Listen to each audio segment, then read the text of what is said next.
Welcome back to another video of Excel with Mark, and what we're going to be looking at today is ways that we can quickly move around and select different cells and ranges, and how we can make this a little bit easier, especially if we're working with larger data sets. So here we have the data. We're going to look and click up in the top right hand corner here, and what we wanted to do now is select the last cell within this kind of data range. So if we press Control and End, we can see that there will move that down into the bottom right hand corner, selecting that for us there. However, you might get different results if you want to click into this one, say, and then you press the Control and End. We can see that the results there have moved it over into the cell where there's no data available. This is due to the data being previously deleted and there still being kind of some historic formatting or something within that cell, and Excel will check that there.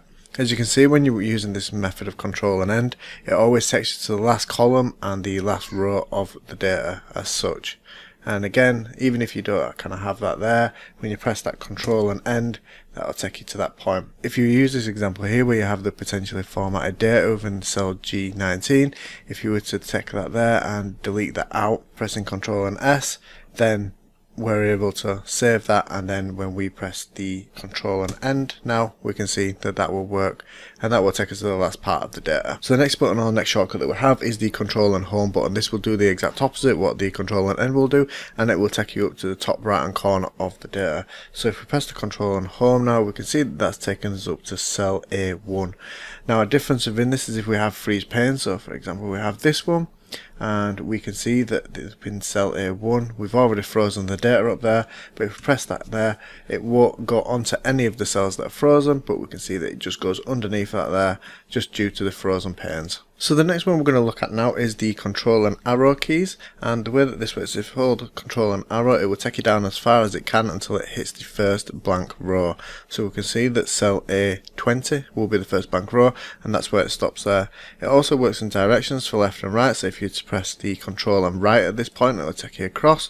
Control and Up will take you up to the top, and then Control and Left back. But for instance, here we're in column D there, and we press the Control and Down, we can see that it only goes as far down as the first blank column that it comes to. Now you can hold the Control and Down button there, and it will just carry on moving down as much as it can, but you can see that it just stops where that first blank row is. And also this works when you're moving left and right as well. So again, pressing the Control and Right, you can see that again it stops in the cell there. The next way that we can select rows and data then is that if we hold the Shift this time rather than Control, and we press the down arrow, we can see that that will start selecting multiple rows as we move down there. And if we want to select columns as we move along, we can press the right button there, and that will just start selecting the columns there. So if we were over here and we wanted to select down a couple, but then we can also go left as well. So now if we were looking at this and we wanted to select a large amount of data, say we want to select the whole column and such, we can go back to what we previously learned using the Control method. So we can press the Control, Shift and Down, and we can see that that there will select the whole column for us. And again, if we press that there, moving across to the right, the restrictions of this though are if we were to hold Control, Shift and Down, we can see that it'll only select as far as that blank cell we have. Again, you can hold the down key and just select all that, but it can be quite complicated and annoying if you have a lot of different blank data. So again, building on what we previously learned, then we can press the Control, Shift and End, and we can see that that will select all the data that we currently have within that Excel worksheet. So working back on that again, then we can do it the other way. So if we're down at the end, we can press the Control, Shift and Home, and that will then select from the last cell all the way up to the first cell, working whichever way you are within your data. One of the most well-known ways of selecting all the data within a spreadsheet is pressing the Control and A, which will select that, like so, selecting everything that you have on that kind of data there. But say for instance you have a gap in there where you have a column.